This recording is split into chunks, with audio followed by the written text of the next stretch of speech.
Hey guys, what's up everybody? What's up, what's up, what's up? Hello to all my YouTube brothers and sisters. I hope you guys are having a great day today. I haven't gone live here on YouTube in a while, and me and Nate are doing some homework, so I thought I'd come over here and go live while Nate does his computer homework and chit chat with you guys. So, for those of you guys that don't know, my name is Nicole. You can call me Nikki or Nicole. I got sober in July of 2015 because my son saved my life, right, Nate? After my son got taken away from me by CPS, I got sober because he saved my life. And that was the day that my whole life changed. Do you need help with anything, buddy? What are you going to do, math or reading or what? The only option is math. Math? Okay. Okay. And that's how I got sober. So it was a big deal for me because I had been using drugs for about 15 years. And so getting sober was hard, of course, but it was the right thing to do. And I'm so glad that I did, because now what I get to do is I get to help other people that are struggling. So now I use my platform to share with people about recovery from addiction. Hey, Melanie. Hey, Lisa. So that's what I do now. Now I help other people.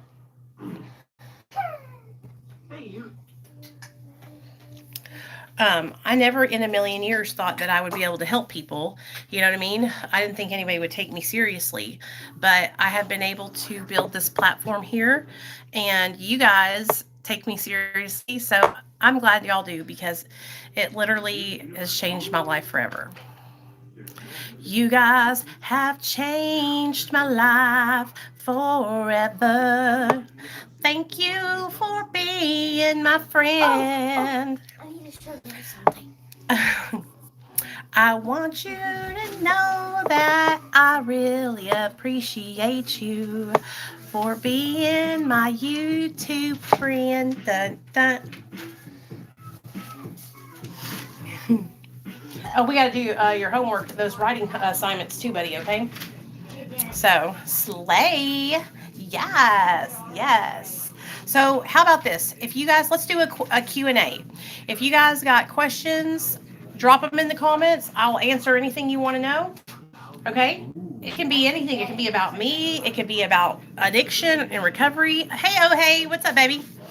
It could be about anything that you guys want to ask questions about, okay? But, yeah, I like to sing every now and then. I break out in song.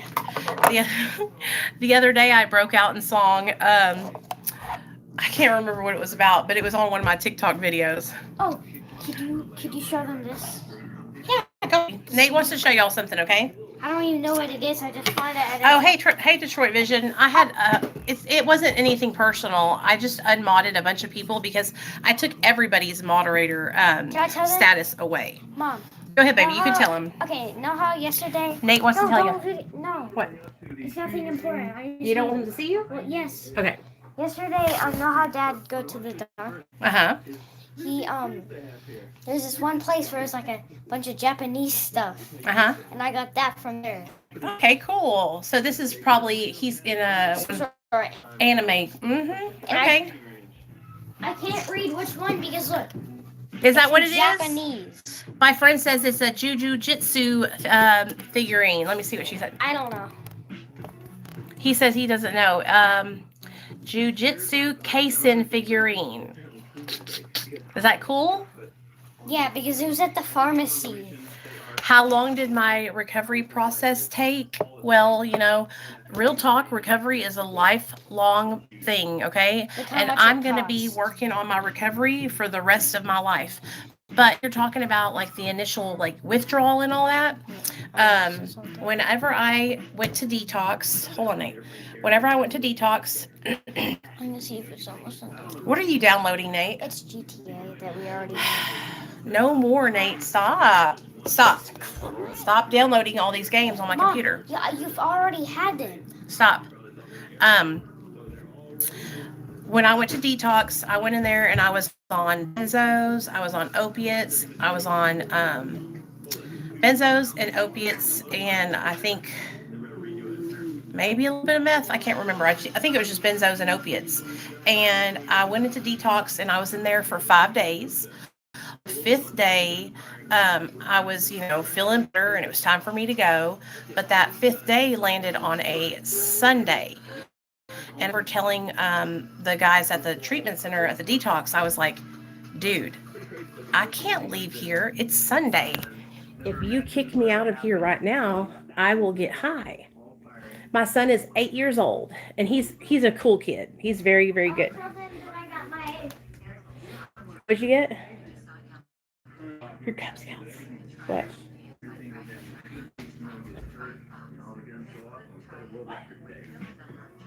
Your what? Oh, Nate wanted me to tell you guys that he got his flu shot. It took you like 7 seconds to notice. And did it hurt when you got your flu shot? No. You were a big boy? Yeah? Are you tough? Look at my big boy. He's got his big boy teeth too. Smile. Cool. I love you. Do your math. Do some minutes on there, and then we'll do the writing homework together, okay? So, yeah, he's 8. Hey, Melanie says hi, Nate. Hi, I don't know who you are. He says hi, I don't know who you are. My son literally saved my life, you guys. Like, he's literally the reason why I'm alive. And he knows that, too. That's what's so... He knows that he is my savior. Hey, Jen. Jen, your name is in green because you're a member. I like that. Oh, thanks, Detroit. Love you, man. I really appreciate that. You didn't have to do that, but I appreciate it. $20 make you holla. You know what? I'll take Nate to get him something special with that. We appreciate it, don't we, Nate? Detroit Vision sent us $20. What do you say? Thank you. Come over here and say it so they can see you. Okay. Or I'll put it on you. Go ahead. Sour Patch Kids? Go ahead. Tell Detroit Vision. Okay. Say Detroit Vision. I don't know how to say that. Detroit. Say that. Detroit Think. Vision. Say thank you. I already said that. Oh, okay. Sorry. I appreciate that, you guys. Oh, let me tell you. You love my southern accent? Oh, man. You have a southern accent? Come here now. You need to come here right now because he just sent us another one. Only it's even bigger this time. Listen to me. I love you. You do not have to do that. I love you no matter what, okay? But look, he just sent us, Nate. You see that? $50? Yeah. So what do you say? Thank you. Thank you so much. Even Nate is excited. You see those little eyes? He's like, $50. $50 gonna make me holla.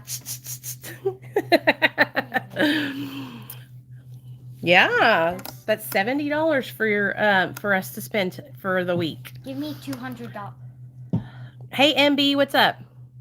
I told you that I would follow you anywhere. I really appreciate it, you guys. So, for those of you guys that are new, yeah, you can have some candy. For those of you guys that are new to my my YouTube channel, I've been doing YouTube for about 5 years, I think. And I started out just kind of like going live. Do they still? They taste like strawberry. They're really good. I started out by just sharing my story and like just telling my story straight up. Well, then in 2020, the pandemic hit. And so I started going live and doing online recovery meetings called Mara. And we would go live every single night at 7 p.m. Central Standard Time. And I would do a Mara meeting. And when I tell you guys, this whole room would be filled. And I would be up here preaching to the choir, honey. I would be up here just getting it, because I love talking about recovery. I love talking about recovery in a way that people can understand it. Do you know what I'm saying? So, like, I love breaking it down and sharing, like, my drug story times. I love you, man. Thank you so much. Thank you for that 20. Wait, I love you. I did a lot of work with doing these meetings, and that's one thing that, like, I want you guys to understand, okay? Like, I started this YouTube channel with nothing else in mind, that I needed to find people that would support me, that were also in recovery on MAT, okay? Because whenever I went to Facebook to share my story when I first started out, they made fun of me. They made fun of me because I shared about being on Suboxone, and that to me was devastating. So I remember I was so discouraged, right? I was like, fuck this shit. I'm going to go to YouTube and I'm going to make a channel and I'm going to share all about my recovery while on MA Suboxone, right? And so I came here and I started sharing just off the cuff live streams, sharing about my life, sharing my story. And we just amassed the following that we have today. Now, the last 7 or 8 thousand or so, you guys that have just joined in the last couple of months, um, you guys are just like a miracle, because well, I had posted a video last year, and 10 months after I posted it, it went viral. And so this video went viral about children and addiction and got like over 2 million views. And that a lot of you guys that are new to my channel found me. But what I like to do is I like to post about my experience, strength, and hope, my story. And then I also like to give a platform to other people that are in recovery to share their stories. Then I also like to give a platform to the children of addicts and alcoholics to share their perspective. You deserve it. Trust me, you're someone, and Dr. B, I really watched. Thank you, man. I appreciate it. That means a lot to me. It means a lot to me. And speaking of Dr. B, I have good news. Are y'all ready? Y'all want to know what I'm about to tell you? Guess who's gonna be live tomorrow? Doo-dah, doo-dah. Who's gonna be live tomorrow? Dr. B. We're gonna be live over on Dr. B's channel at 10:20 a.m. California time, which is 12:20 Arkansas time, and 1:20 Eastern time. Okay. So Dr. B has literally not gone live in forever. And so tomorrow, 10:20 California time, he's going to go live, and we're having a guest on. This guy, he is a criminal defense attorney. I don't know what they're going to be talking about, but I'm sure it'll have something to do with addiction. And he's going to be live on his channel. I'll be over there too.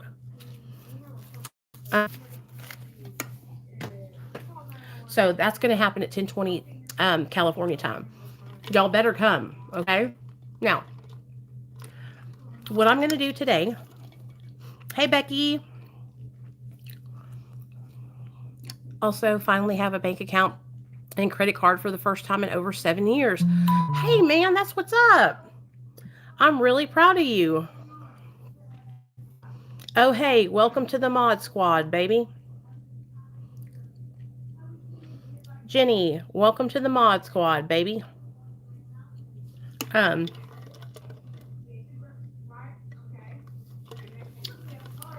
mod squad, yeah.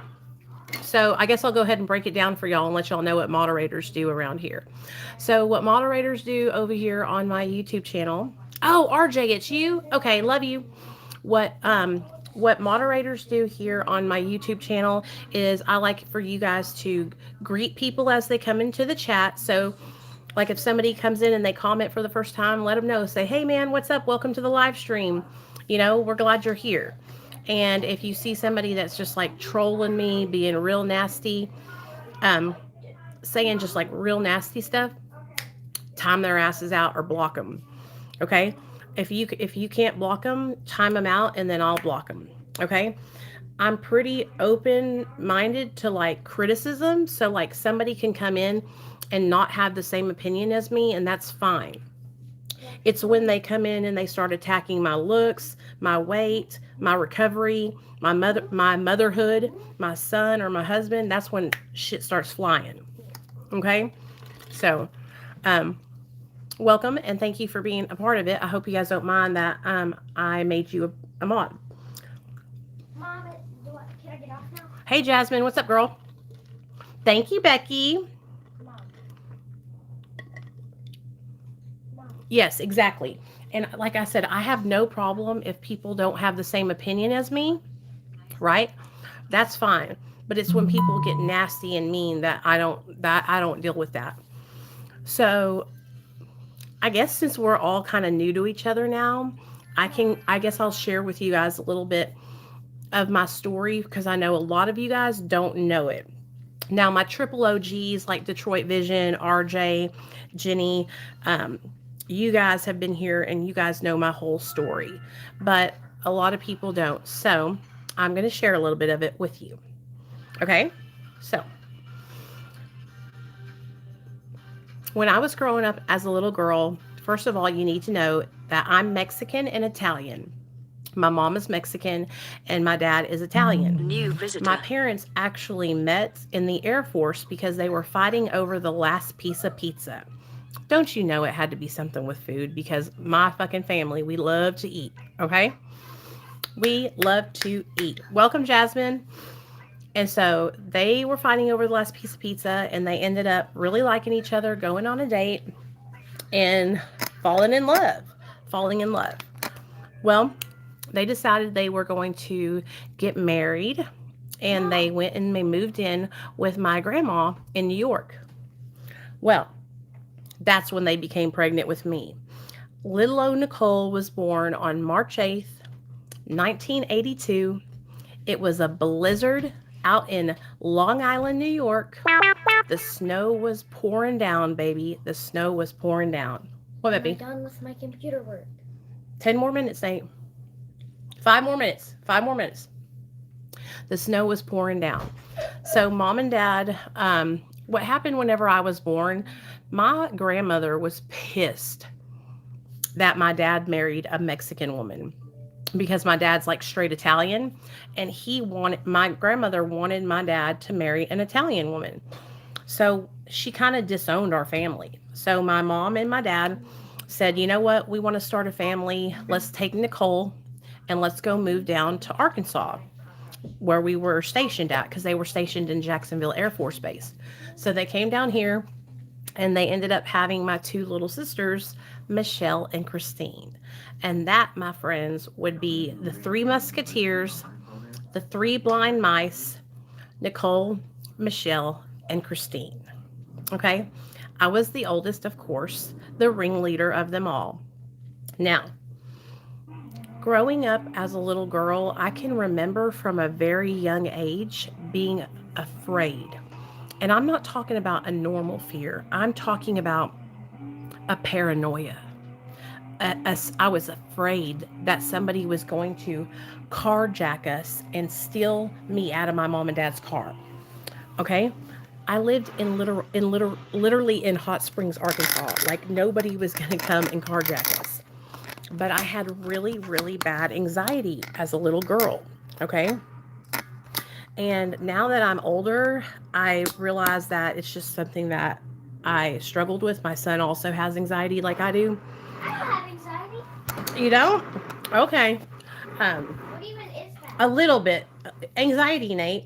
Like what? You know when you throw up outside of the car because you got worried? Well, that was because of you. Yeah, because I was anxious. You got anxious. So anyway, I was very afraid. Like I used to think that people were going to break into our house. And a lot of it was because when I was little, I would lay with my dad at night on the couch. And guess what we would do? We would watch America's Most Wanted and Unsolved Mysteries. Now, this was back in the 80s, okay, y'all? The 80s, all right? And so I was just a little girl, and I'm watching the Unsolved Mysteries and America's Most Wanted, and I'm fucking scared for my life. These fuckers are going to come and get me, Well, that's what kind of started my kind of obsession, paranoia with being snatched and taken and kidnapped, okay? So I started school in 1987, 1988, okay? And I went to school at Lake Hamilton Elementary School. I would go from elementary all the way to 12th grade. And so would my sisters. That school, honestly, was a great school, huge school, okay? Like, I graduated with, like, thousands of other people. Like, it was a really big school. But growing up, we all knew each other. We all knew each other because we all lived in this small town in Hot Springs, you know? I remember my first day in third grade. I can't remember kindergarten. I don't remember kindergarten, first or second, but I remember third grade. Do you want to know why I remember third grade? Well, the reason why I remember third grade is because my mama had sewed me this beautiful red dress. Thank you. Thank you, Detroit. Love you, man. She had sewed me this beautiful red dress with white polka dots, and it had a little collar like this with lace around it, and then lace came out from the bottom of it, and I wore it with these white lacy socks that folded over and a pair of black patent leather Mary Janes. Honey, that was my favorite outfit. I was dressed to the nines. I felt so cute when I was in that red polka dotted dress. And my mama put my pigtails, one coming out of this end, one coming out of this end, okay? I just want you guys to get the whole thing. I want you to see it in your mind, okay? And you have to understand, my hair was past my butt. And the reason why was because we were Pentecostal. We weren't allowed to cut our hair. We weren't allowed to wear makeup. We weren't allowed to get our ears pierced or wear jewelry. We weren't allowed to wear pants. We could only wear dresses. A very, very strict religion when it comes to modesty, okay? And so that was like my most confident dress, you know? Well, little did I know that everybody would make fun of me because I wore dresses and all the other girls would wear shorts or pants. And that was just like one other thing for people to pick on me for, you know? And you would probably think, oh, Nicole, you were probably so outgoing and had, you know, you were like, had no problems. Actually, yes, I made friends easily, but I was very sensitive. I still am. I was very sensitive, very naive and gullible. And so I'd get myself hurt easily. You know, I'd get myself into situations where I get my feelings hurt easily. Well, people started talking about me and I started going home and telling my mom, like, Mom, how come we have to wear dresses and nobody else does, you know? And my mom would tell us, you know, well, because we believe that because our religion. And I was like, nah, man, this ain't right. Like, this is not cool. We have to go to school and we're getting made fun of. And I don't think my mom realized how much it was affecting us until I got into like fifth grade. Once I hit fifth grade, that's when she said, okay, you guys do not have to wear the dresses anymore. You guys can wear pants. You can wear shorts. You can be like all the other kids. And when I tell you guys, when she did that, that helped me so much because I already felt so much different than everyone else. Reason being was I went to a school with all white kids, okay?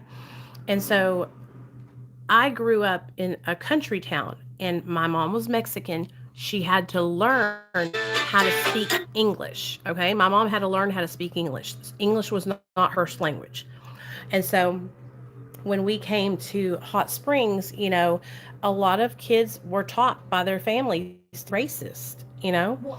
And yes, no, I'm not black, but I was Mexican and people knew that I was different, you know?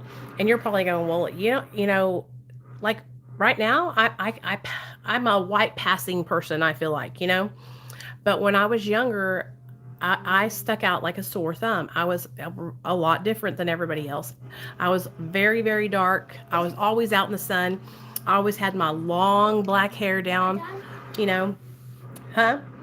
Yes, baby. And I, you know, I stuck out. So they would call me burrito, taco, and then they started calling me spick. Okay.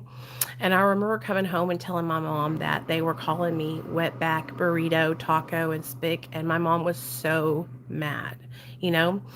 And of course they talked to the principal about it and everything. But basically what had to happen was like, I had to get to know everybody and kind of like I had to build my own reputation and get to know people and be accepted, because all these people in Hot Springs, they all knew each other. Everybody was friends with each other. So it was kind of like somebody new coming in and not being a part of, you know?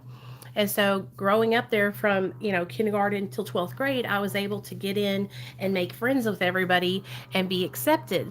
And I made one of my best friends. She was Mexican too. Her name was Jessica Onzaldua. And it was like me, her, and like maybe two other Mexican girls in the whole school. Like legit, seriously. So, anyways, as a little girl, I always felt like I didn't fit in. And this was part of the reason why, right? Well, once we started being able to dress like everybody else, I started to feel a little bit better about myself, but I still had this like hole in my soul. I still felt like I was not like everyone else. Do you guys know what I mean? Like, I just felt like I didn't belong, like there was something missing, you know? Like I just wasn't getting it like everyone else was. Um, and back in my day, you didn't talk about mental illness. You didn't talk about whether or not you had ADHD or ADD. If you did, you were just looked at as a bad kid and they would reprimand you, right? And so, like, any problems I had with my mental illness or anything like that, it was kind of like just suck it up and get over it, just get over it and maintain. Well, as I went through grade school, I was doing good. My sisters came behind me because we're very close in age. I'm 40. My sister Michelle is 38, about to be 39. And my sister Christine is 37. Yeah, 37 going on 38. And so we're back to back, really, really close. So they started coming behind me. And once I had my sisters coming behind me, it's kind of like a backup, We had each other's back. Well, my eighth grade year, I was like, you know what? I want to play fast pitch softball and I want to be a dancer. I want to get on the dance team, right? And so I tried out for the Dancing Wolves, is what they were called. And I made it. I made it on the Dancing Wolves, you guys. And when I tell you, I got to wear the cheerleading outfit, and it was so cool. I felt like I made it. I was looking good, And it was a big deal to be on the Dancing Wolves, to be on that dance squad, And I loved to dance. When I was younger, you guys, I loved to dance. I would dance all the time. And so that's what I was doing. I was dancing and performing and playing fast pitch softball. I played basketball. And I was just kicking ass and taking names, doing all these different extracurricular activities. I even played the clarinet. I was second chair clarinet. I sure was. And I marched in the marching band, and I was doing really, really good. While I was doing all these like amazing things, my middle sister Michelle was acting a damn fool. While I was over here doing all these extracurriculars, having a good time, my sister Michelle was struggling with her mental health, and really, really bad. Like, my sister was younger than me, and she was sneaking out, right? Sneaking out of the house, being promiscuous, fighting people at school, fighting dudes, okay? I'll never forget it. We were getting off the bus one day, and Tim Duncan called my sister Christine fat, and my sister Michelle walked the dog on his ass. My sister Michelle walked up to him and just went bam and punched him right in the face in front of everybody, dude. Everybody. I'll never forget that. And that's how my sister Michelle was. You didn't fuck with her, with any of us. You didn't fuck with her family. If you said shit about us, my sister would whoop your ass. Straight up. And so she made herself a little reputation for doing that and kept on getting kicked out of school. It was so crazy, you guys. It was really, really crazy. Well, once I had made the dance team, like, making the dance team and all that made me like really hyper focused on my appearance, on my weight. Okay. And I remember thinking like, I could look better. I could be skinnier. I could be prettier. And one of the reasons why I always struggled with my weight was because my dad always talked about his weight. So this is important for you guys to know. When I was growing up, my dad, he was a bodybuilder. That's what he did. Okay. He worked for the postal service and he lifted weights. And he would go into these competitions where he would do like bench pressing competitions, like the Malvern Brick Fest, all these different um, weightlifting competitions. And my dad would win. Like my dad was swole, okay? But he always talked about like, I need to lose weight. I need to do this. I need to do that. I need to do this, Gina, you know? And so he was always talking about his weight and his appearance. And so guess what? I was always talking about my weight and my appearance. And then he would comment on my weight, you know, and say, hey, Nicole, you know, you're getting a little heavy. You don't want to, he would always tell me, like, you're getting a little heavy. You won't be able to find a husband if you keep on gaining weight. And I was a little girl. Like, I was not even looking for a husband back then, you know, but I love my dad. He did not mean it in a bad way, but that's how it was. And it ended up giving me a complex, like for real. Um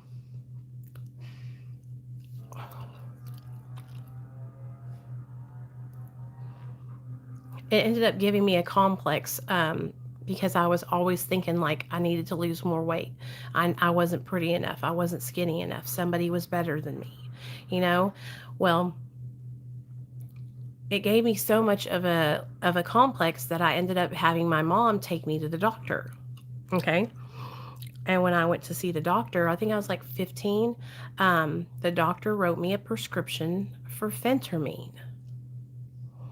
Phentermine was an amphetamine weight loss pill that you can only get, you know, through prescription. And when he gave me the phentermine and I took it, guess what happened? Well, What? I could do my homework. I could function. I felt like normal. I felt like great, right? Like I was doing all the things I needed to do. I was paying attention in class. I was getting all my extracurricular stuff done. I was just kicking ass and taking names. Plus, I lost 20 pounds, right? So it was like, this is fucking amazing, dude. This is what I have needed all my life, right? Because you got to remember, like, I can't talk about my mental health because it's just not something that we talked about back then. Well, you can't take, you know, phentermine for very long. So the doctor only gave it to me for like 30 to 60 days. I don't even think it was 60. I think it was like 45 maybe. And then I was out of the prescription. And when I ran out of the prescription, like I could literally tell a difference in my performance throughout the day and how I felt, how I did my homework, everything. Right. And I was like, damn, man, like that really helped me. It helped me to be better. Well, I was looking for that. I was looking for that, right? And so I started looking up and trying to find different things that could help me to get the same effect. And that's when I figured out, I think I was like 14 or 15. That's when I figured out that you could get diet pills like Hydroxycut, Herbalife, and those pills back in the dizzy had ephedra in them.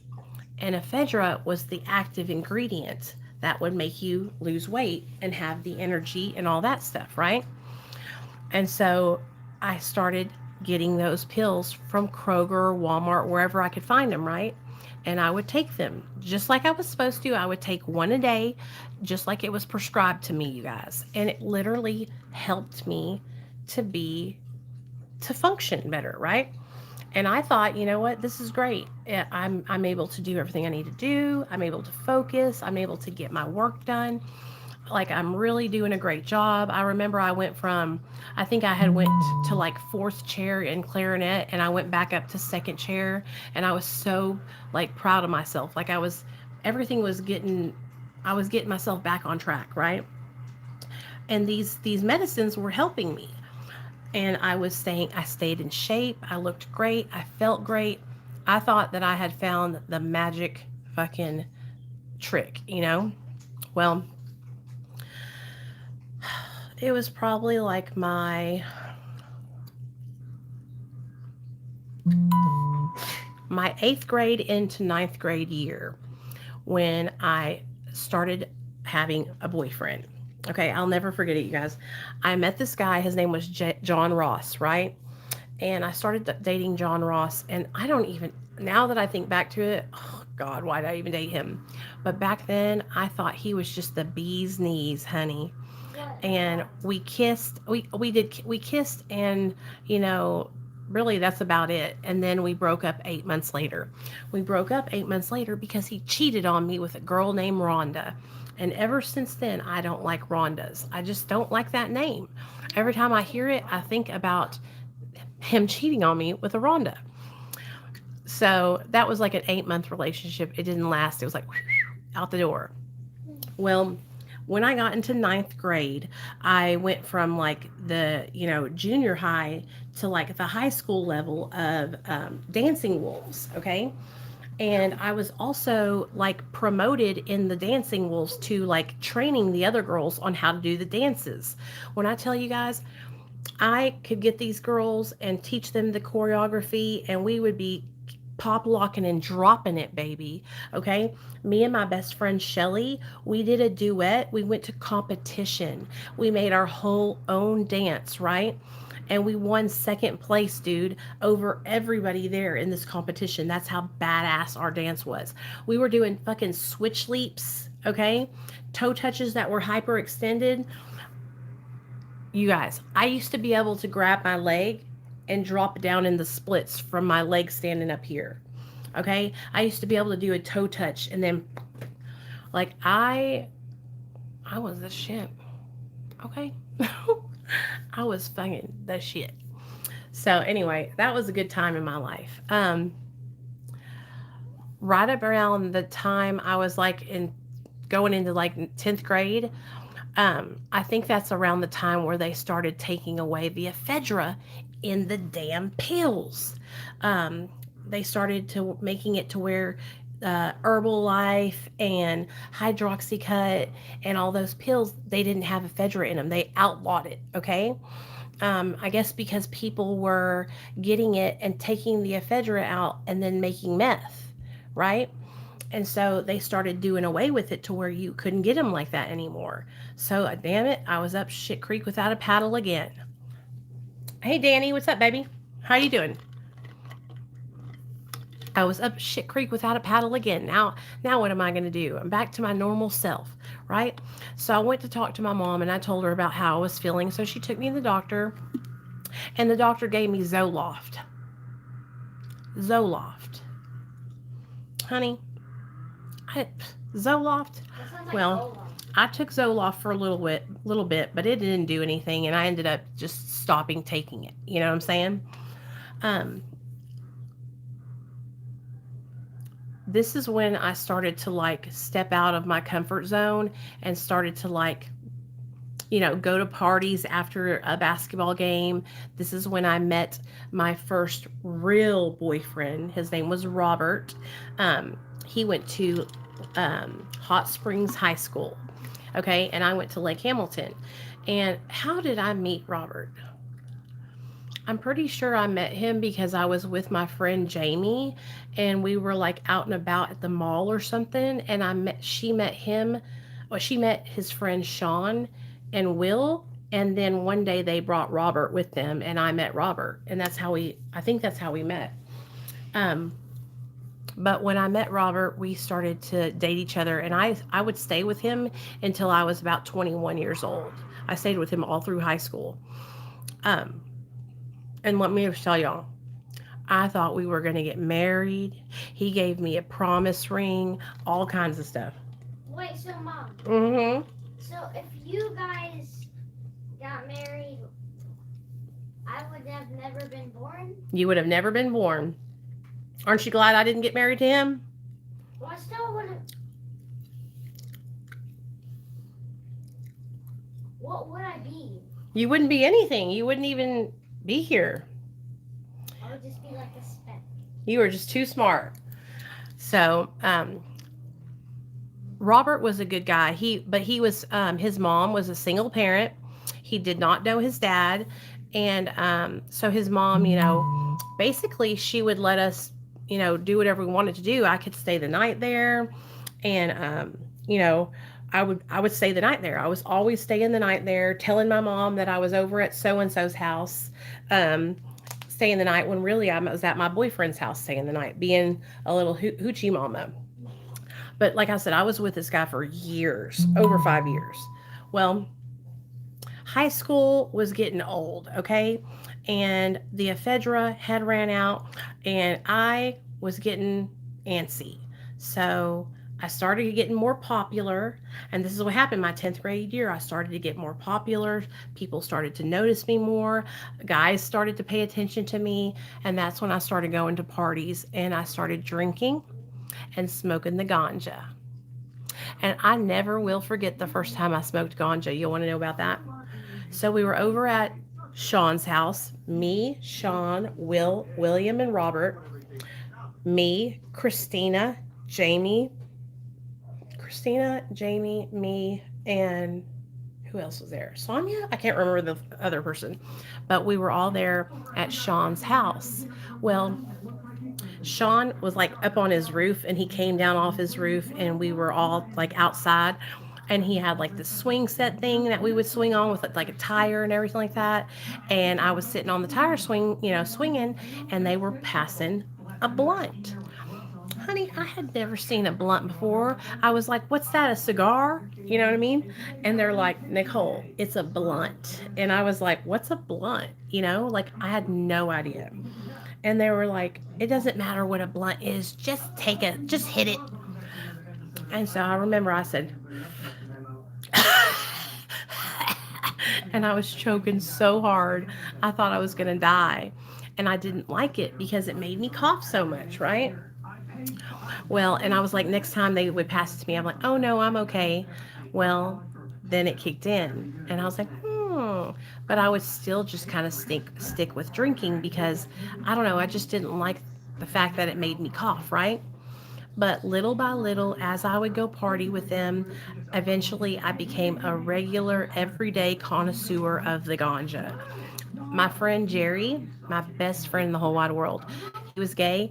Jerry and Jessica, they would pick me up in the morning in his white Toyota Corsica, I was. And when I tell you this car was so beat up, y'all, we used to have to pull over on the side of the road to put water in it so it wouldn't overheat, okay? One time he picked me up, and we had just got done putting water in it, and we were taking off, and we were probably going like 25 miles an hour, and this dog ran out in front of us, and we hit it, right? And it was just laying there. So Jerry got out of the car to go check on it, and all of a sudden this dog jumped up, and it was like, all like, was still alive? I was still alive. And Jerry was like, ah, bitch, get in the car. And so he jumped in the car. I jumped in the car. Who's Jerry? You know Jerry.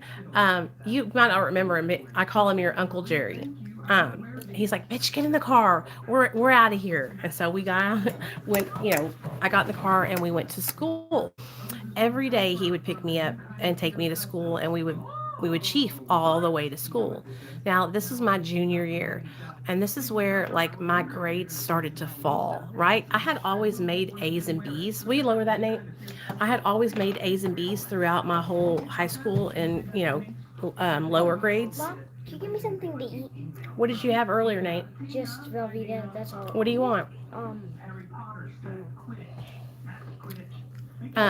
Do we have... I have to go look. I had always kept grades, right? And so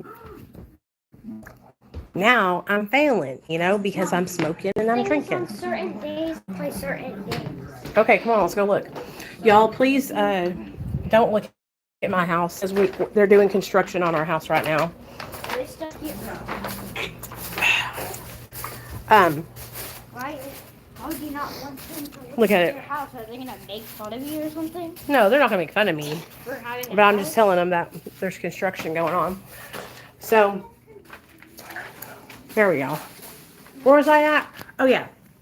So while I'm over here smoking the ganja and going to school and basically damn near failing out of a class, guess who else is fucking going to school and failing out of class? My sister Michelle. Guess who every single day when I would skip school, guess who was already there? My sister Michelle, getting my ass in trouble, right? So then my mom, she said, you know what, Michelle, Nicole can't go anywhere unless she takes you with her. Do you want peanut butter and jelly sandwich? Does that sound good? Oh, hey, Dad. Huh? Does that sound good? I think I got up too fast. I got dizzy. Does that sound good? Peanut butter and jelly? No. Okay, what do you want, Nate? So she was running amok, getting in trouble, doing all of this, that, and the third. And so my mom made this rule that I couldn't go anywhere unless she went with me. So I started having to take my sister with me to hang out with all the people I was hanging out with. Well, guess what she was doing? Getting underneath the coffee tables, having them pass her the blunts, all kinds of stuff. And I was trying not to let her do that because I didn't want to get in trouble, right? Well, me and my sister, we became best of buddies. We became blunt chiefing, beer drinking, cocaine snorting sisters. I mean, we did everything together. Bacon? No, Nate, I'm not cooking bacon and eggs. Come on now, man. There's literally look at me, construction going on down here. Now, do we have the regular kind that I can heat up real quick? No, I don't. The other kind is the cooking kind. Mom, do we have tuna? Yeah, somewhere there's a can of tuna outside. Right here. There's some right here. Is there one right there? Okay. You want tuna fish? Yeah. On what? Is that tuna? That's tuna, buddy. I want it with like those Lay's chips. I don't know if we have Lay's chips. Yeah, toasted sandwich. You don't want it on toasted bread? Yes, I do. Okay. He said he wants it on toasted bread. Good idea, guys. So me and Michelle, now my mom thinks she's like, putting my sister with me to keep us out of trouble. Little does she know, now we're fucking thick as thieves, honey. We're getting fucked up together. Well, we're running the streets, getting high and drunk together. And this is when we tried cocaine for the first time. Okay? Y'all, I will never forget the first time I did cocaine. So I had never done it before. And we were at school, right? And I had actually been cheating on my boyfriend, Robert, with this guy named Monster. Monster was his name. His real name was Clarence Kelly, but we called him Monster. So I was cheating on him with Monster. Well, honey, let me just tell you this. Monster brought cocaine to school one day. Okay, we were literally, I was a junior in high school. He brought cocaine to school that day, and I was like, hot diggity dog, he gave me a line, right? And I did this line right before I walked into English class. And my friend Angela, she said, you came in there and you're like, wow, I just snorted a line of cocaine. I'm sure I was like making it a huge deal when it really wasn't, but I loved it. Cocaine made me feel like the stimulants did, And I was like, hey man, this is it. This is what I need, right? Well, I figured out really quickly though that cocaine didn't last long enough, and it was way more expensive, so that wasn't going to work out for me at all. But I did dabble with it for a little bit, And this is all while I'm still a junior in high school, you guys. By the time I was a senior in high school, because I'm going to speed this up a little bit, because I could tell y'all, my life story when I tell it is about 6 hours long. I've told it before here on my channel, and it took me 4 different parts, and all the parts were like 2 hours a piece. Shoot, I need a bowl or something. We had to get everything out of our house because of this construction. So that's why I have no dishes in my house right now. And I have to come out here and look for them. God bless it. There we go. Mercy me, bless my soul. I'll have to use this wooden spoon. Okay, that'll be fine. By the time I graduated high school, I was using methamphetamine on a daily basis, you guys. And methamphetamine made me feel regular, It made me feel regular. I had energy. 60 days in and seeing people who used to do cocaine, trading it. Oh, is the new 60 days in? Did you see the TikTok people who are on the new 60 days in? They have TikTok accounts. There's one guy, his name was Lucky Chucky. Oh, God. This is so annoying, you guys. I'm so mad at my mother-in-law. I'm so mad at her. You have no idea, y'all. She literally is the bane of my existence. She did this shit on purpose. So, before I graduated high school, my sister Michelle started to really struggle with her mental illness. And we later found out that she was bipolar, manic depressive. But we didn't know until my dad had to have her committed to a mental institution because my sister was running away. She was fighting my mom and dad, like fist fighting them. Like, it was really, really, really depressing. Our whole family, you guys, was just like struggling at that time. My parents didn't know what to do. You know, I was crying because I was worried about my sister. They put her in this place called the Rose Home, right? And while she was there, all they did was pump her full of all these different drugs, right? Well, they put her on lithium, okay? They put her on lithium, and when she got put on lithium, it made her thyroid gland stop working. So my sister went from about 115, right? She had a rock hard 6-pack stomach. She went from about 115 pounds to over 200 pounds in 30 days. And when I tell you, she was so depressed. Hold on, Jenna. When we went to go see her, she was crying, and we cried too. My dad was so upset. And that's when my dad was like, we got to get her out of here, you know? And so we got her out of there, and we took her to see our family doctor, and then they got her on some medication for her bipolar that actually helped her.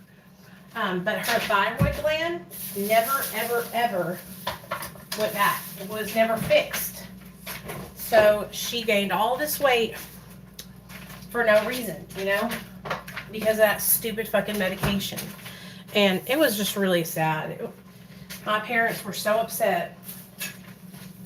It really fucked up our family. Like, that whole situation with her mental health, it really just caused our family like a lot of issues because my mom and dad didn't know what to do, how to help her. You know? Jetta, come on. You're going to have to follow me because I got this food. Come on. This way, Jenna. Oh, God damn it. Ugh. She's blind, y'all, so I have to carry her and take her everywhere with me. Because if I don't, she'll freaking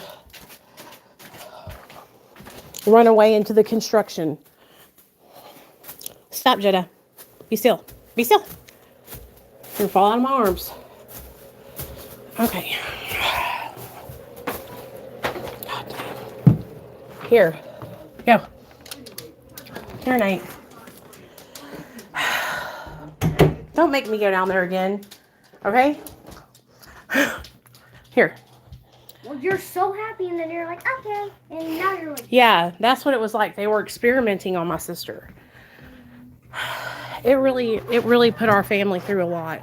My dad, you guys, he was crying.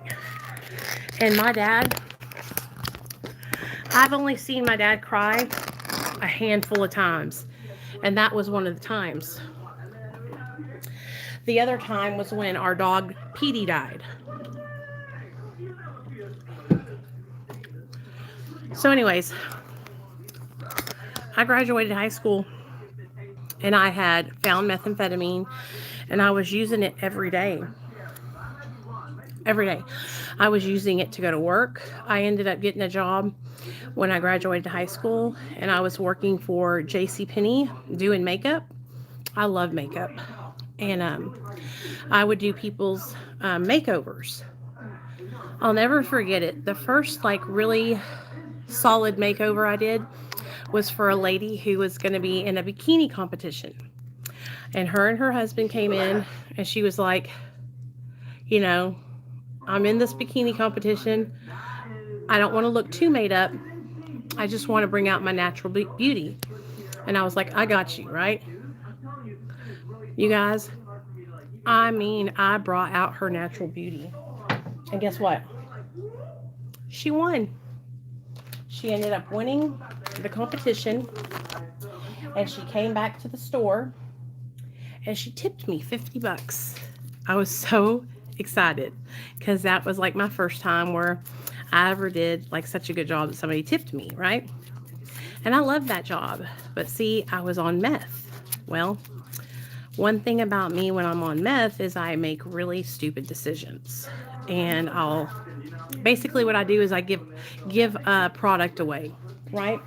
So if I work at a store and I'm on meth, I'm going to probably give people free shit. And that's what I was doing at the store. And I ended up getting caught and fired. Me and my friend Nikki, we both worked there. She worked in the catalog department and I worked in the makeup department. She had started shooting up oxys. This is before I even knew what an opiate was, honey. I would go past catalog and she'd be standing there like this. I didn't want no part of that.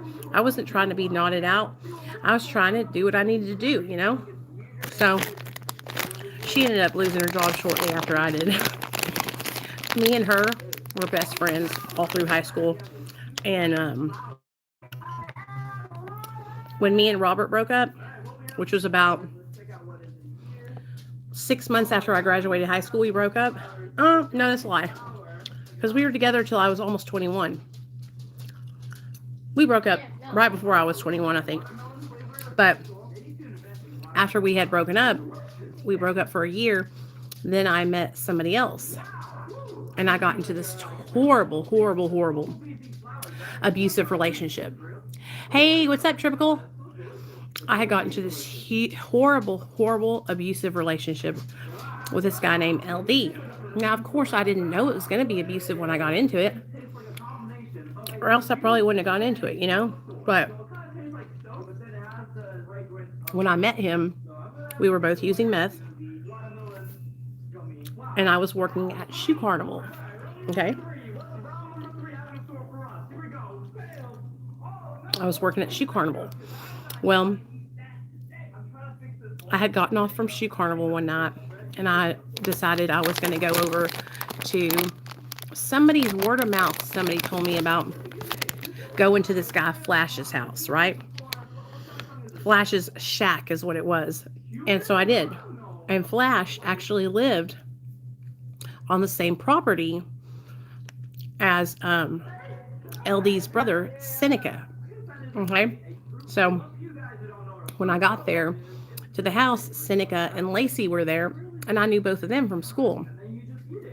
And so we were all kicking it, getting high, doing meth, da-da-da-da-da. Well, then LD came down the hallway, and I had never seen him before. I was like, oh, hell yeah, I'm going to give him my number. I thought he was cute, so I gave him my number. And I left that night, and it was probably like 2 days later, he gave me a call. You guys, when I think back to this time in my life, I wish I could go back and never have given him my number, because this is part of my life I wish I could write out. I wish I could take out of there, you know? Hey, Outlaw Kids, because it was just such a bad relationship, so toxic. He was so demeaning. I mean, he just treated me so bad, you guys. He made me so insecure and hurt me so much that whenever I got into the relationship I'm in now with my husband, like I couldn't trust anybody. I didn't trust anybody, you know? And I always thought that like Neil had ulterior motives of being with me, but he didn't. He just loved me. LD, on the other hand, he had a reason why he was with me. And it wasn't because he loved me. It was for a free ride. It was for a gravy train. Now, one thing about me, all my life, I've been a hustler. I work my fucking ass off. When I get a job, no matter what the job is, I do the job. I do it right, and I'm a good worker, right? So, same thing. I was working my ass off. Even though I was using drugs, I was working my ass off. I was paying my bills. I had good credit. I was getting all kinds of credit cards because I was just graduating high school, you know. And so they start sending you all these credit card applications. And my dad had taught me to get a credit card and pay it off, you know. And so that's what I had done a couple of times. And so I had really good credit. And then I started just maxing them out, man. Well, when I met LD,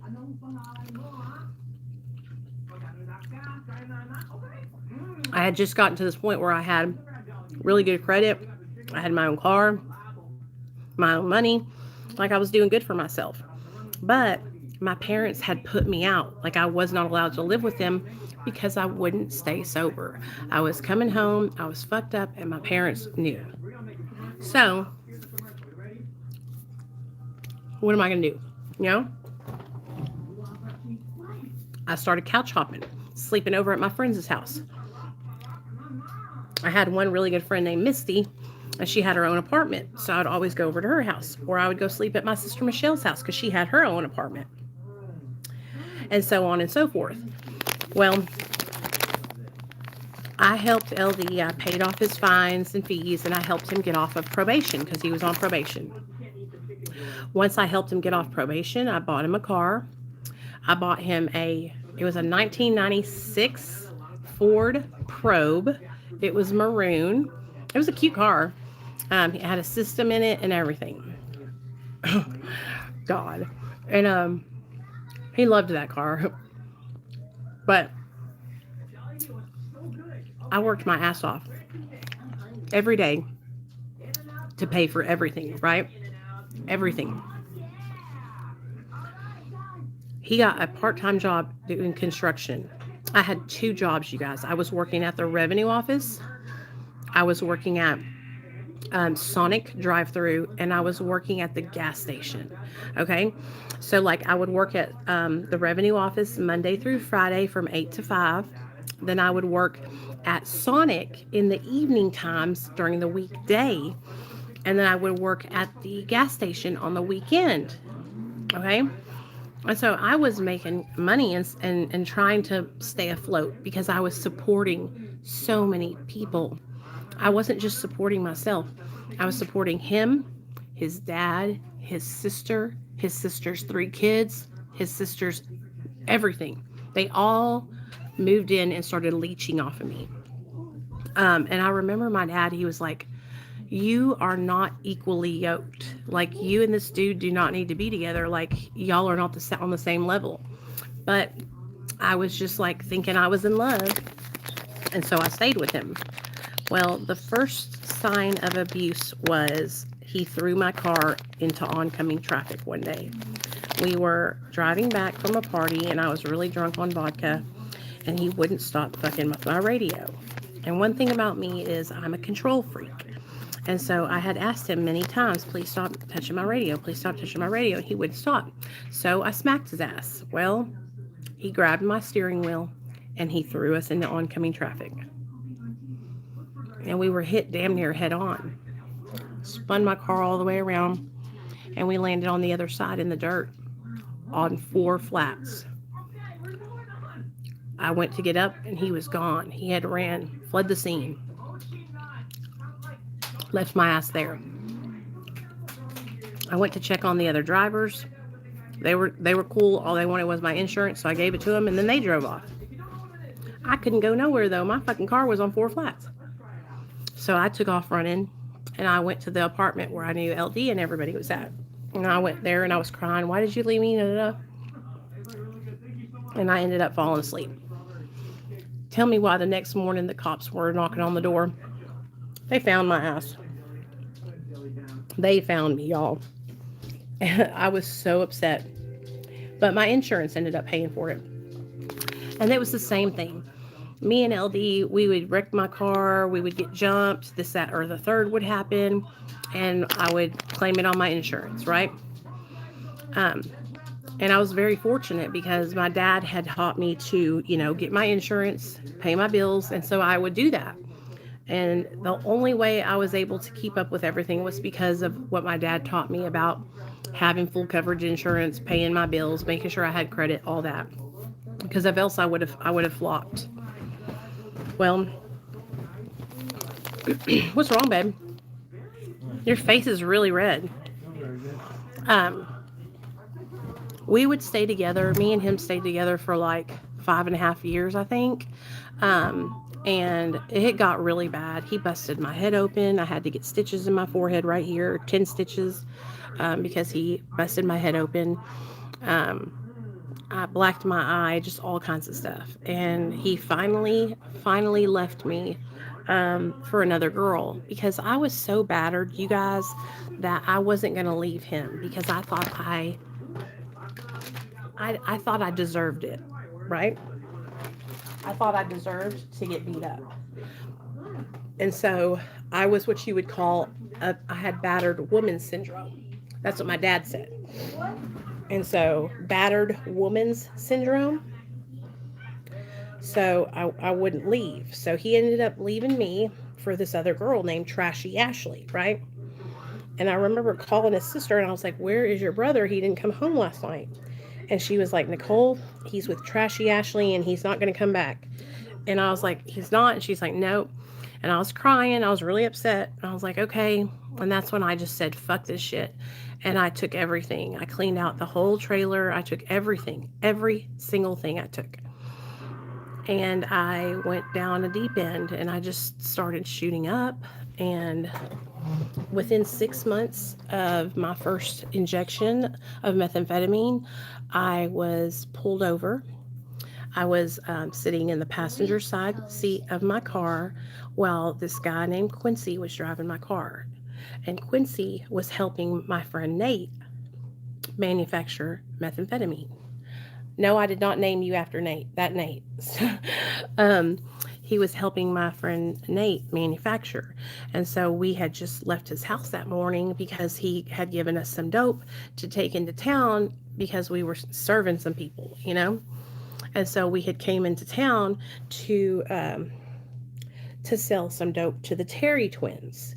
Now, these Terry twins, when I tell you guys, were known confidential informants. I do not know why our dumbasses were out there selling them dope. Like, when I think back to it, everybody knew that they were snitches. Everybody did. But, like, everybody fucked with them. You know what I'm saying? And I just, now that I, think back to it, I'm like, how stupid could I have been? Well, we had just got done selling to them.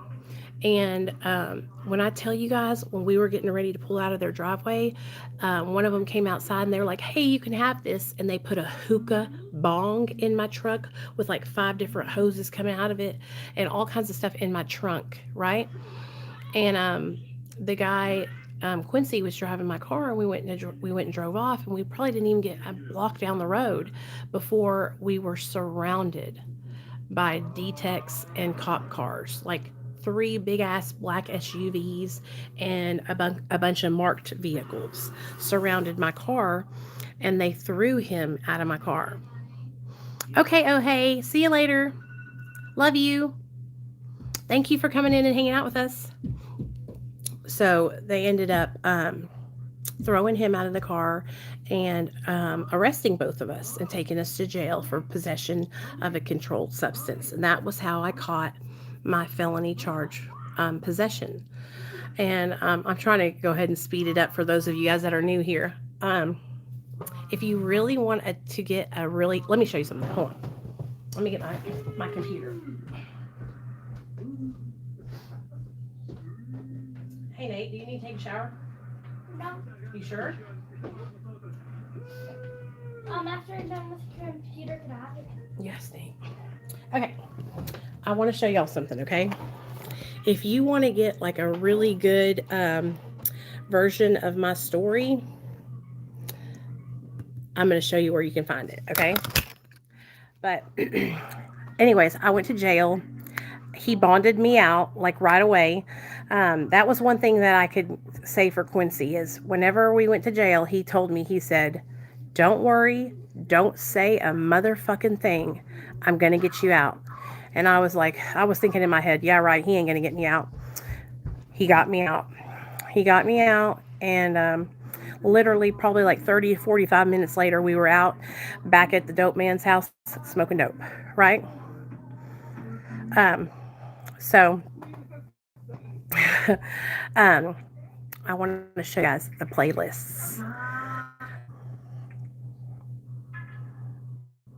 It's just a cigarette. That was how I caught Class C felony, and I got put on probation, y'all. And they put me on probation. I was on probation for, I was supposed to be on probation for 3 years. So my initial charge was they were giving me 6 years on a first time possession charge. 6 years prison time. Okay? 6 years prison time with like so many suspended or something like that. That was one of the options. Then the other option was 3 years probation with something else. And then another option was drug court. And I heard prison and drug court and said, hell no. And then I said, probation. I can do that. I can do that. Hey, Andrea, what's up, girl? I can do probation. Let's do it, right? Because I had never tried to stay sober before. I didn't know if I could do it, but I was going to give it my damn best college try. So they put me on state probation here in the state of Arkansas. In my first time, I passed my first drug test. And bitch, that's the only motherfucking drug test I passed, because every single one of them after that, I failed. Okay, so I passed my first drug test, and I met my probation officer, and my probation officer was a huge 6'5". Okay, 6'5". Hey, Wendy, 6'5" behemoth woman. Okay, behemoth lesbian woman. All right, and she did not like me. Okay, she smelled my bullshit from a mile away. All right, so they put me, she was like, you passed this drug test, that's great, but now you need to pay all these fines and fees. And she was like, always had something else to say, right? So I was like, okay, that's all right. I paid off all my fines and fees, right? Boom, right away, so that way I didn't have to worry about them. And then she was like, okay, well, you still have to take drug tests once a month. Like, she was always trying to one-up me, right? Well, I'll never forget it. I went in for my next drug test, and I knew I was going to fail. And I told her, I said, I'm going to fail for benzos and opiates. And she was like, and at the time I had started taking Oxycontin because I was trying to stay away from meth, because I felt like the reason why I was in trouble was because of meth, right? So I was trying to find that just right drug that would work so I could still use drugs and, kick it. Well, honey, let me just tell you, there's no just right drug when it comes to me. I can't use drugs like that, right? So I failed my drug test, and she came into the bathroom, and she made me pull my leg up and show her so she could look inside of me. That was the first time she ever did it. I had to put my leg up on the wall, and she looked inside of me. Like, my legs were like this. You know what I mean? Like, one leg is on the ground, one leg is up here on the wall. And so she could look in my, and I was like, damn, this woman is weird, but maybe this is what they do. Maybe this is how they do probation, right? And that's when she told me, she's like, you cannot be taking pills. You have to have a prescription to take pills, Nicole. You can't just be taking pills. And when she said that line right there, you have to have a prescription to be taking pills. You can't just be taking pills. I was like, oh, did you just say all I need is to have a prescription? Okay, I'll be right back. So I called my sister, and I was like, Michelle, I need a prescription for pain pills. Where can I get a prescription? And my sister was like, oh, there's a script doctor over on Section Line Road. And I was like, okay. And so my sister told me the address and the phone number, and I called them, got me an appointment, paid $200 cash for my appointment, walked into the office, and the doctor sat me down, gave me a book that was a pill book, and said, which ones do you want? So, being a dumbass, I pointed to the Norco 10s. I should have asked for damn oxys. Norco 10s, Klonopin, and Soma. And that's what he gave me. Norco 10s, Klonopin, and Soma. And when I tell you guys, I was like, I'm in the money. I'm in the money. And I left that doctor's office so happy and went and filled my prescriptions, right? Well, I went and filled my prescriptions and I started taking my pills. Well, honey, one thing about me is if you give me a prescription of 90 pills, they'll be gone before the week's over. Okay? They will be gone before the week is over. I cannot take pills as prescribed, right? So that's what happened. I went through those pills something fierce, okay, real fast. Well, once I went through them, she called me up to the for my other drug test, right? And I was like, oh, I have a prescription now, so that's why I have pills in my system. And I showed her my prescription, right? And she's like, oh, Nicole, you need to bring me the bottles because I need to count the pills. Excuse me? Yeah, I need you to bring me the bottles because I need to count the pills to make sure that you're taking them correctly. Oh, hell no. Are you kidding me? So I called my sister and I was like, bitch, get a hold of Stormy and Misty. I need help because Stormy had a prescription. Misty had a prescription for Klonopin and Norco. Okay. I knew I was going to get fucked on the Soma, but at least I could get the Norco and the Klonopin, right? Hers were gone too. So guess what my dumbass did? I just got a bunch of pills that don't even look like anything like them and put them in my bottles and took them up there to her. And when I tell you guys, she opened those bottles and she dumped them out on the table and she looked at them and she looked at me and she looked at them and she looked at me. And I was like, and she was like, go pee in a cup. Get up right now. Go to the bathroom. And so we went back to the bathroom and she had me pull my leg up in the air so she could look inside of me to make sure that there was no pee-pee device in there, which now I think she was doing that because she was, because you're not supposed to do that. Like she would have me pull my leg up by my head. And so I would do that. Well, this time she was making me feel really, really uncomfortable. Like I was shaking like a leaf. I was so afraid. And I was pushing really, really hard trying to get this pee to come out of me on the toilet, right? And I was kind of hovering. Well, honey, I pushed so hard, shit came out. Diarrhea. And when I tell you the diarrhea landed on the floor in the bathroom and she was standing there and she looked at that diarrhea shit and then she looked at me and then she looked at the diarrhea shit and then she looked at me and I was just like so mortified. And I was like, I'm so sorry. I just like really am nervous. I was crying. And she was like, she was pissed. She thought I was doing it on purpose or something. And then all of a sudden the pee started flowing and I got the pee out of me, right? That's when she told me, she was like, I'm done with you. Like, I'm done with you. You're going to go to rehab. And if you go to rehab, come back and relapse, then I'm sending you to prison. And I was like, prison? Okay, because what I thought was happen if I went to prison was I thought I would get to prison and some big bitch named Bertha would come out of the hallway and shank my ass, right? So I was not wanting to go to prison. So I said, okay, I will go to treatment. So she sent me to this place called South Arkansas Substance Abuse Center, SASA. in El Dorado, Arkansas. It was actually ran by a guy who was a recovering heroin addict. Okay. And so when I got there, they had a detox and then they had residential. It was amazing, you guys. I got there and this is the worst withdrawal that I've ever had, ever. In all of my years of going through uh, detox, this one was really bad for some reason. I was coming off of every drug basically, you know?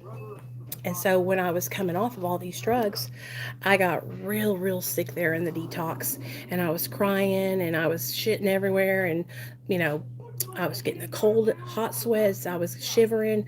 I was having restless legs. Like it was just really hard. Well, while I was in detox, there was another girl in there with me, and her name was LC. Elsie. And me and Elsie, because we were both going through withdrawal together, we became like bosom buddies, right? Like best friends till the end. So we went through our whole withdrawal together, and then we ended up getting to transition into general population with the rest of the treatment center, with the rest of the rehab. And I'll never forget it. We went out back to smoke a cigarette, and that's when I saw them. They had two basset hound dogs, a boy basset hound and a girl basset hound, a mama and a daddy. And those basset hounds had puppies, you guys. There was like 7 to 10 basset hound puppies running around this treatment center outside. And all of us, the residents in the treatment center, it was our responsibility to make sure they were fed and watered, and their little dog house was cleaned out, and we held them, and it was amazing. One thing I can tell you guys is if I ever opened a treatment center or any kind of like outpatient, I would make sure that I had dogs at the program, because I truly believe that dogs especially are just such healing um, animals. Being able to connect with the dogs and hold them and love them, it's just like, it was great. And I just remember walking out there for the first time, and this was back when you could still smoke cigarettes in treatment centers. I walked back there to smoke a cigarette, and those dogs were out there, and I was holding them, and I was just in seventh heaven, you guys. Seventh heaven. Well, I did great. One thing about me is I've been to 6 treatment centers, and every time I've ever went to treatment, I always like listen, I learn, I focus on what they're teaching me. Like I take it really seriously. I don't mess around. I take it seriously. So I did really good in treatment. Well, towards the end of my treatment, um, the treatment center wanted me. They had called me into their office and they wanted me to stay. They wanted me to stay and move into their sober living there. And you guys, when I think back to these different times that I had opportunities like this that I didn't take because of, wanting to be back around my friends, I kick myself in the ass for real. So I said, no, I need to go back to Hot Springs. And they were like, no, you don't. We called your probation officer. She thinks it's a great idea for you to stay here, start over. We'll help you find a job, everything, right? I probably would have worked for that treatment center, and I wouldn't do it. So I went back to Hot Springs, and less than 30 days later, I relapsed. And then my probation officer, of course, called me in for UA. I went in to take my UA and I failed. And that's when she looked at me and she said, you're going to prison. You're going to prison. So she called the police. The police came and got me. I bonded out on the warrant, right? And I had 30 days until my court date, all right? And so for the next 30 days, when I tell you guys, I threw down, okay? I threw down. I partied like it was 1999, okay? So hard. Now, my family, my mom and dad, they know that I have this felony charge. They saw it in the front page of the newspaper when I got arrested.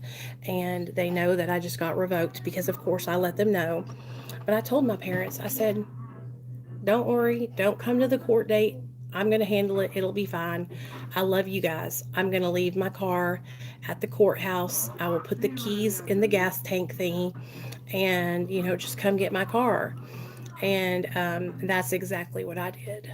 I went to court. I took 7 bars of Xanax with me, went to court. When they told me I was going to go to prison, I ate my Xanax bars. I got shackled up, and they took me back to the county jail. And I slept for like, I don't know how many days, 4 to 5 days. And then when I woke up, um, everybody was like, "Hey, Sleeping Beauty," but I didn't know. I was afraid to be in jail or prison because I thought like it was going to be this horrible thing and people were going to try and kill me, right? When I got to county jail and I finally woke up, they were all like, "Bitch, we know your sister. We know your sister Michelle." Da da da da da. And it was not even bad at all. They all gave me food off their commissary. They helped me with extra socks, and I actually got my mom to put some money on my books so I could get them some stuff.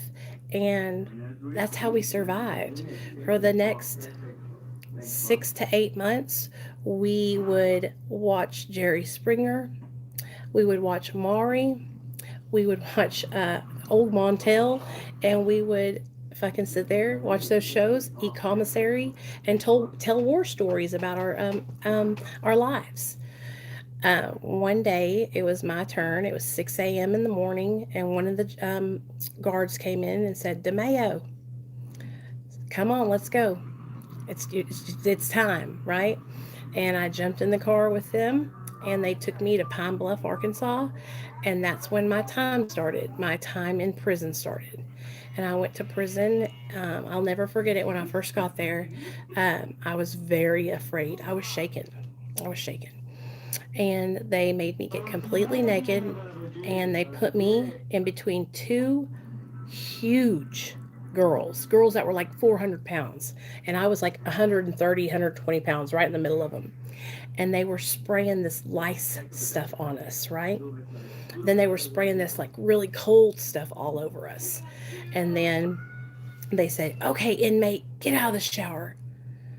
Get your uniforms on, inmate," right? And we would have to put on white briefs, white boxers, uh, pastel yellow pants, a white t-shirt with a white sports bra, and a white a pastel yellow scrub shirt.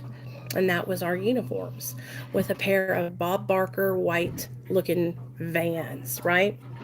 When I tell you guys, the first month I was there, I walked a hole in those fucking shoes because we marched everywhere we went.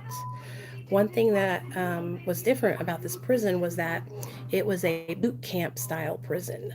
So you were going to get there and you were going to be military style, right? So you had to get there, you had to fold your clothes a certain way, you had to make your bed a certain way, you had to march a certain way, you had to do everything, right? A certain way. If you didn't, then you would get in trouble. So I got there and I learned real quick to do what they told me to do and not stick out, right? Well, one day I was outside because I was working CWC, which was basically the hoe crew, like doing yard work. Nate, lower that, please.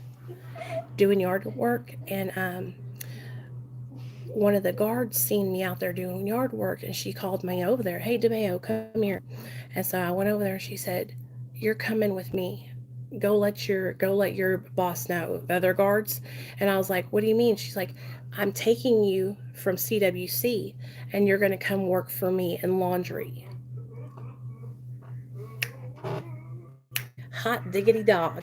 Laundry was like a really good job to have in prison because you got to be like, you were off by yourself. It was me and like 6 other women working in laundry.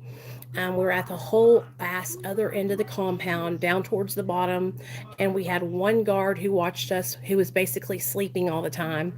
We had our own radio so we could listen to whatever music we wanted to listen to. The guard would bring us free world food. I'll never forget it. She brought us barbecue ribs. She brought us fucking Shipley's donuts. She brought us fucking fried chicken. And we were so happy, y'all. Well, these washers and dryers, right? They were industrial size laundry machines. So you could get inside of the dryer. 6 grown women could fit inside that dryer easy, right? Well, one thing that you could do that was really fun was you could get inside the dryer, shut the heat off, but turn the dryer on. And it would go boop, and it was like a roller coaster. You would be in it like, we would have so much fun just laughing and cutting up doing that. So I actually got the most worst carpal tunnel working in laundry because we had to get all the laundry and push them into these washers and dryers. When I tell you guys, I'm talking pounds and pounds and pounds of laundry. So you got to imagine there was 7 units on the compound. Each unit housed about 100 girls. Okay, so there was about 700 girls' uniforms, pants, shirts, bras, panties, boxers, socks, right? And so what they would do is they would put their whites in one bag, a huge bag, and they would put their colors, their yellows in another bag. And all 6 of us laundry girls, the guard would have us jump in the back of her truck at 3 o'clock in the morning. She would pick us up from our units, and we would jump in the truck, and we would stop at each unit, and all five or six of us girls would have to get out, grab this bag together, heave, ho, in the back of the truck, right? Then we grab the other bag, heave, ho, okay? And we would have to stack those bags, right? By the time we got to the last unit, the bags would be stacked so high, okay, that me and like a couple of the other girls would get on the very top and like jump on it to get to go down a little bit because it was so high. Like if you hit a bump, we would fly off, right? But 2 of us had to sit on top of the laundry, and then 2 sat in the back of the truck right here, and then the rest of us walked behind, right? And we would go down to the laundry unit. Every day on the way to the laundry unit, there was this big round thing. I think it was like an old well, right? But every day on the way there, it was about, like I said, 3 o'clock in the morning, we would hear this.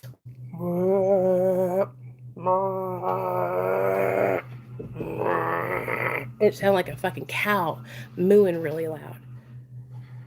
We finally figured out what it was. It was a bullfrog bigger than my motherfucking head, dude. There was a whole family of bullfrogs that lived down in this well thing, right? And so every morning when we would go down there, we would try to catch these bullfrogs, up on the top so we could see them because that's how big they were. I have never seen a bullfrog this big in my whole entire life until I was in prison. And so every day we would try to get those bullfrogs. So we'd get down there to laundry and we would get right to work. The guard would back the truck in, and then we would unload all the bags, right? Whites in one stack, yellows in another stack. And we would take the bag, we would put the whole bag inside the washing machine. The whole bag would get washed with it. We would take it like this, push the clothes in, and then the bag would go with it. But it was so much clothes in each bag that we would have to use our weight to push these things into the washer to make sure that the washer would get them all in there and then shut it. It was a lot of laundry. Then we would have to take it all out and put it in the dryer. One of the things about working in laundry is that if you worked there, you could press your clothes. You could press your clothes. You could make them like super duper crisp if you wanted to. Hey, Katma, what's up?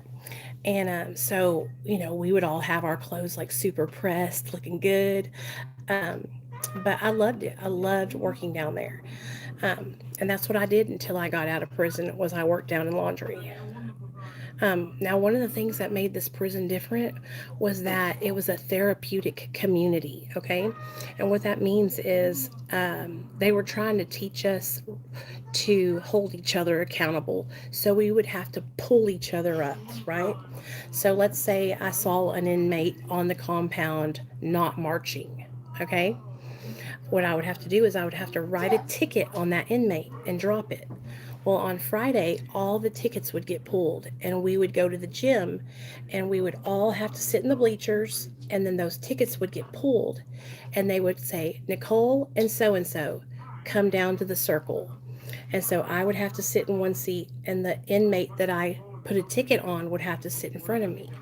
And I would have to say, so, I'm pulling you up for not marching on the compound. I'm pulling you up because I seen that you were not marching on the compound. And how this made me feel was disrespected, because we're all supposed to march on the compound.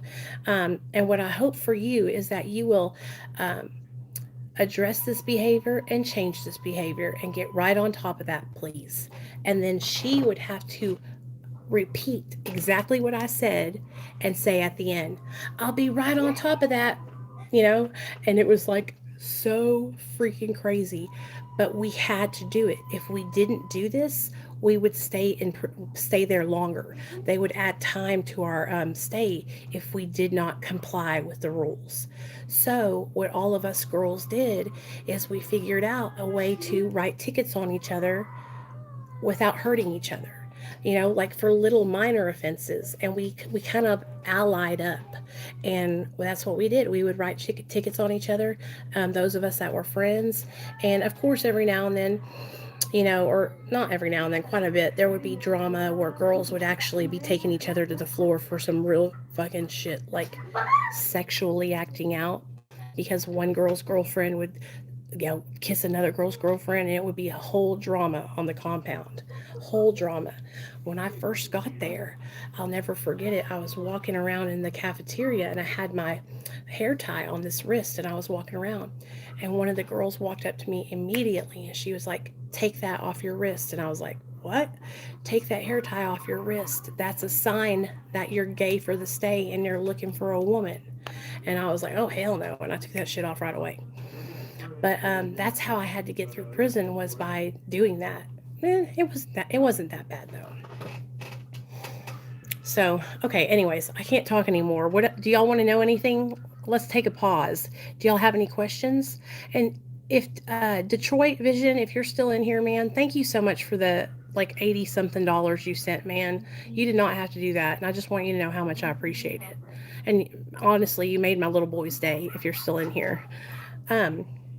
If you have any questions about, anything that I talked about, like I'm still not even halfway through my story, you guys. That's what I'm trying to tell y'all. It's so long, and it's because when I share my story, like I want you to be in it with me. I want you to know what I went through and what it was like, And prison was a big part of my life, because it was a turning point for me.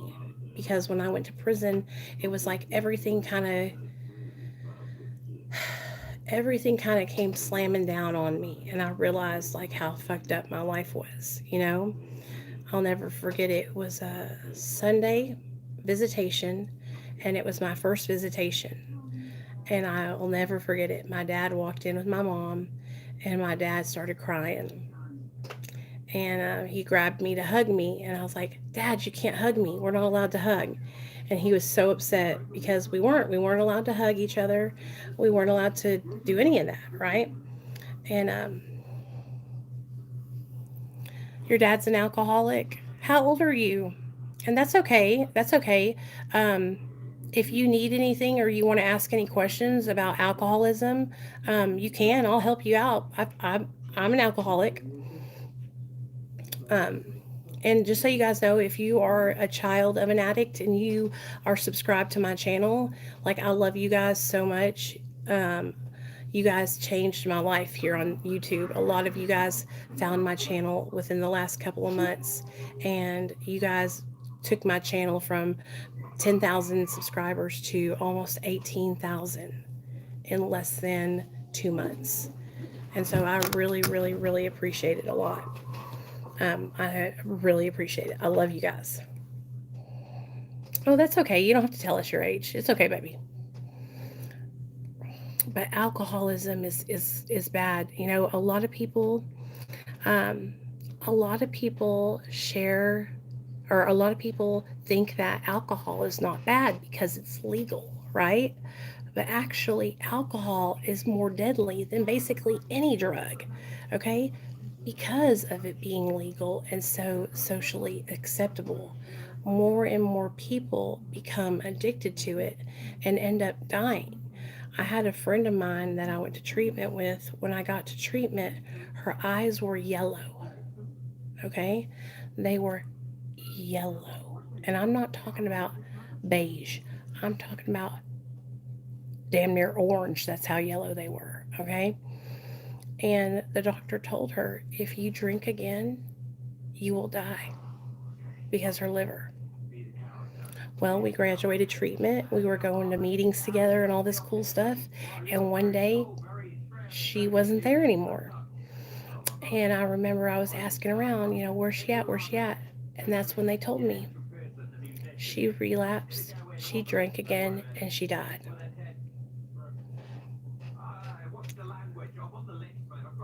Cirrhosis of the liver.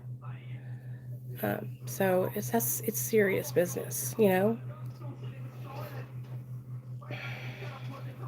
Your dad's eyes are yellow too. Yeah, yeah. And does your dad have the shakes and stuff when he wakes up in the morning if he doesn't drink right away? And listen to me, there's always hope for recovery for your loved one, but they have to want to change. Normally, what has to happen for most people is something like really drastic has to happen. Like maybe they lose their job or their children or they crash their car, just something that wakes them up, snaps them out of it. But some people struggle so badly with alcoholism and addiction that they don't ever get sober. Um, but it's not because they don't love you, all right? That's one thing I hope you will be listening to me. It's not because your mom or your dad doesn't love you, all right? When I was in my active addiction, I used drugs and I had my son, and I loved him more than life itself. The reason why I used drugs was not because I didn't love my son. It was because I didn't love myself. It's because I didn't love myself. And that's why a lot of people use is because we don't love ourselves.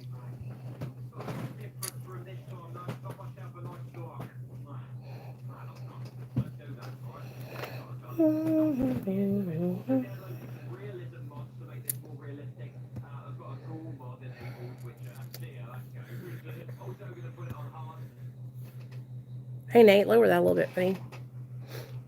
So, but we're here to support you, okay, Kat? So don't be ashamed or anything. We love you, okay? We know what it's like, and we understand the struggle. Nate, what is that? Oh, hey, stop. Go change into some pajamas too, Nate. So, okay, I guess I'll. So, anyways, I got out of prison, and I'm gonna wrap this up for you guys, okay? I got out of prison and I paroled out to a sober living house here in Little Rock. And I was sober for like 9 months and then I relapsed. So, one thing about me was I would get sober and I would do really, really good. I would get a job, I would get my life back, and then I would relapse every single time. I would do the steps, I would go to meetings, and I would relapse every single time.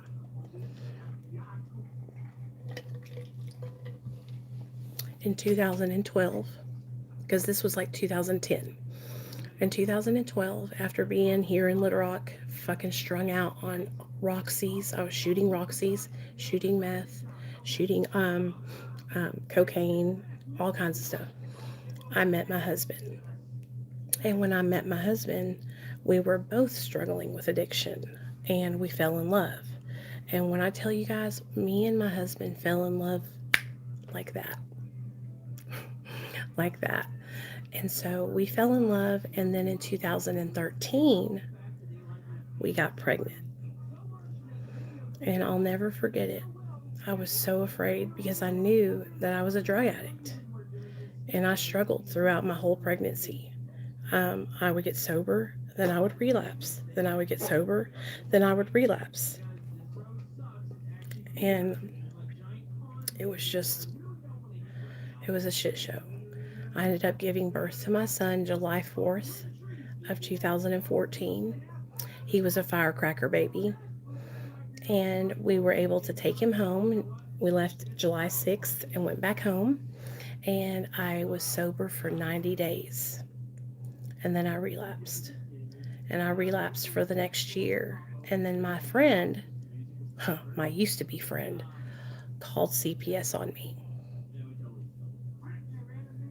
She called CPS on me, and when they called CPS, they came to my house, drug tested me, drug tested my husband, and told us they weren't going to take our son. They said, we're not going to take your son. We're going to put an order of protection in. We want Nicole to go to rehab. Neil, we want you to stay working your full-time job, do some outpatient, and as long as you have like your family support, your mother and father, then, we're not going to take your son. They came back a day later and took my son. And when they took my son, I had to get my son's bags and pack them up, and I had to take my son and hand him over to a complete stranger. And when I did that, I handed him over to the lady, and then I looked at my caseworker and I said, take me to fucking detox now. Take me to detox now. I was pissed, right? And so they took me to detox, and the rest is history. I went to detox, I went to treatment. When I got out of treatment, my husband picked me up, and he had gotten on medication assisted treatment while I was in rehab. He had gotten on Suboxone. And I had always heard all these horrible things about Suboxone, and I didn't know anything about it. The only thing I knew about was methadone, and it was because I abused methadone. And so when he told me he had gotten on it, I was really upset at first, but I saw how great he was doing in his recovery and how he was like not really struggling to stay sober. And I was like, maybe that will help me. And so we made an appointment with a doctor, the same doctor that was my psychiatrist in treatment, okay, in my treatment center. And when I seen the doctor, he literally told me, he said, this medication was created for people like you. It was literally created for you. You are the target demographic, chronic relapsers, right? Chronic relapsers. And so that's whenever I started on MAT, and baby, I was fucking thriving. Once I started MAT, I was doing my AA meetings. I was had a sponsor. I was working the 12 steps. I was doing the damn thing, right?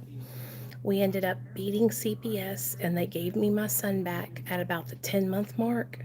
And then I started sharing my story online. I said to my sponsor, I have 1 year sober. It was 2016, and I had just celebrated my first year sober. And I said, can I please tell my story? I want to help other people.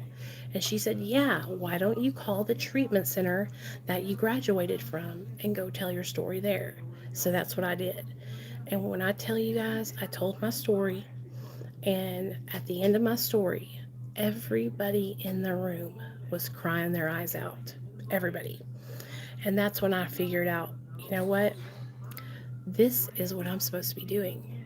I'm supposed to help people by sharing my story. And so I started sharing my story on Facebook. And I was completely honest and transparent about being on medication assisted treatment. And people shunned me on Facebook. People told me that I wasn't in recovery, that I wasn't sober, that I shouldn't be sharing my story. And it was just a really bad experience. And I left Facebook very discouraged, crying, and came to YouTube. And I made my YouTube channel in 2017. But I didn't post my first video until 2018. And when I posted my first video, back then you could go live on YouTube no matter how many subscribers you had. And so I just started going live and talking to nobody. Nobody was there. I was talking to nobody, talking about my recovery and all, telling story times. And slowly but surely, people started to find me. And I worked really, really hard to build a community of people here on this channel that have supported me for the last 4 years on every platform I ever go to. When I started my YouTube channel, I got my do or die. Y'all are my ride or die followers who follow me to Instagram, Facebook, TikTok, Pinterest. Wherever I go, they come. And that's what I'm so grateful for, is that I have a family now. Y'all are my family.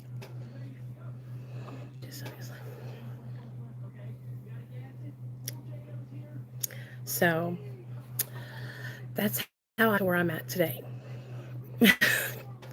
Live with you guys. I haven't gone live with you guys here on YouTube in forever. Um, and like I said, I want to show you where you can find, like, if you really want to hear my story, where I like took time and I shared like all the story times. I'm going to show you where to go.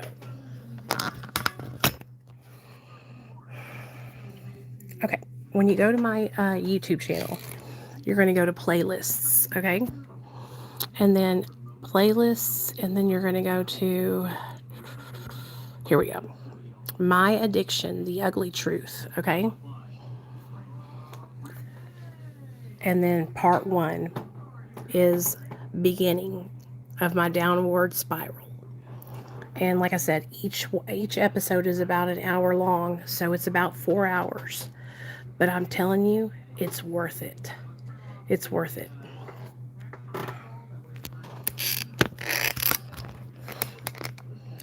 I put a lot of blood, sweat, and tears into this channel. A lot of time.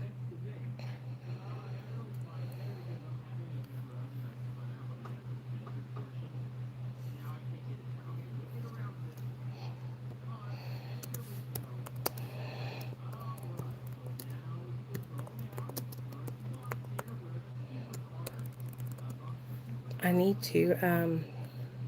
need to make a revised, you know, episode or whatever, but it's just, like I said, it's such a long story, and I think it's important. I can't leave out parts of it because it's important to tell all of it, you know what I mean? But did you guys enjoy it? I hope y'all did. If you guys don't have any questions or anything, I'm going to get off here and get ready to go to bed because it's 9 o'clock. Nate, come on, we got to get to bed. But I love each and every one of you guys. And like I said, if you need anything, you can always reach out to me. If you need Suboxone treatment, Recovery Delivered is doing a deal. If you use my name, you get it for $49 for your first appointment. If you're somebody who wants to do recovery coaching with me, all you have to do is join my Patreon account. And there's a recovery coaching, it'll say relapse prevention tier, and it's $45 a month. If you don't want to do that, that's okay. But if you do, that's there. It's Patreon. Then there's my membership that I have here on my channel, which you see Jenny is a member. And if you're a member of my channel, then what I do when I upload videos is I put it to my members first. I just started doing this. So if you're a member of my YouTube channel, you get access to all my pre-recorded videos first before anybody else. I am going to get together and we're going to do a members only live stream, but I really got to nail down a date and a time so that way we can all stick to it and we can all come to it. Okay? Okay. Good night, y'all. What time is it? 9 o'clock.